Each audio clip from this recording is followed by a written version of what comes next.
చేస్తే అలాంటి నేరస్తుల్ని ఇమీడియట్గా పట్టుకునే పరిస్థితి వస్తుంది. ఎఫ్ఎస్ఎల్ కూడా ఇంకా బాగా ఇంప్రూవ్ చేయాల్సిన అవసరం ఉంది.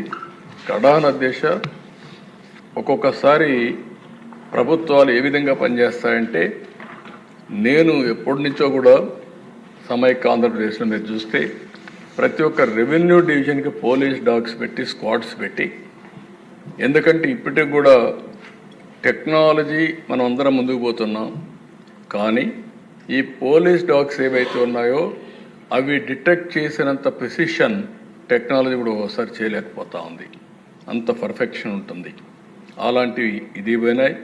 ఫారెన్సిక్ ఎవిడెన్స్ని ఎప్పటికప్పుడు సెక్యూరిటీ పెట్టి ఫస్ట్ హ్యాండ్గా అక్కడ మొత్తం ప్రొటెక్ట్ చేస్తేనే కేసు ముందుకు పోయే పరిస్థితి వస్తుంది.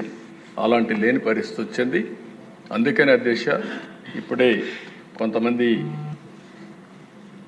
మాట్లాడినప్పుడు కూడా చెప్పారు, వివేకానంద రెడ్డి మర్డర్ కూడా ఓసారి ఆందోళన కలుగుతుంది ఎవరికైనా సరే. ఒక మర్డర్ జరిగిన తర్వాత, ఒక సెన్సేషనల్ మర్డర్ జరిగిన తర్వాత 6 మంది సాక్షులు ఆ కేసులో ఇన్వాల్వ్ అయిన వాళ్ళు ఎలిమినేట్ అయిపోవడం అనేది, చనిపోవడం అనేది అదొక ఆవేదన, ఆలోచన కలుగుతుంది.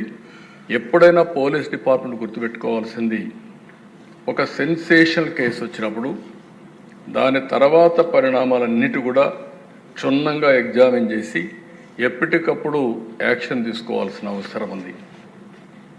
మీరందరూ కూడా, ఎందుకంటే ఈ హౌస్లో కూడా అందరూ ఎమ్మెల్యేలు ఉన్నారు. నేను అందుకే మొన్న ఒక మాట చెప్పాను, నేనే ముఖ్యమంత్రి.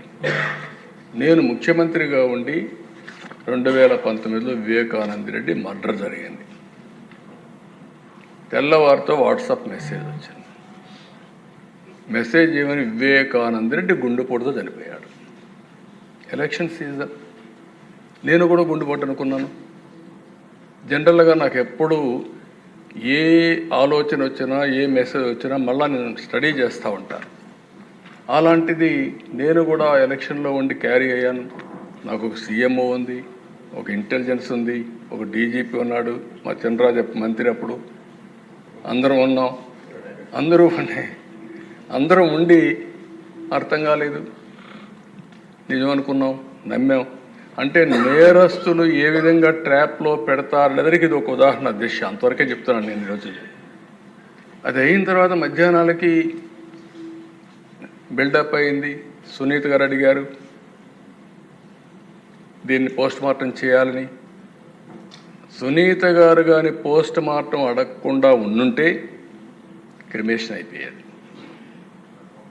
అంటే నేను ఎందుకు ఇవన్నీ చెప్తున్నానంటే, నేరాలు ఘోరాలు చేసే వ్యక్తుల పట్ల ఏ స్థాయి అయిన వాళ్ళైనా సరే మనం అప్రమత్తంగా ఉండకపోతే మాత్రం మనం న్యాయం చేసినట్టు కాదు, మనం కూడా ఇబ్బందులు పడే పరిస్థితి వస్తుంది.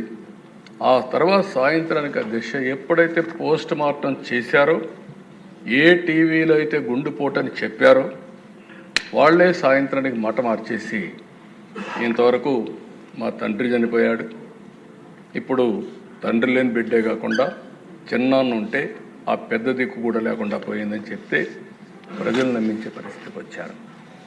రెండో రోజు అధ్యక్ష, నా చేతిలో కత్తి పెట్టి నారాసుర రక్త చరిత్రను వేసే పరిస్థితికి వచ్చారు.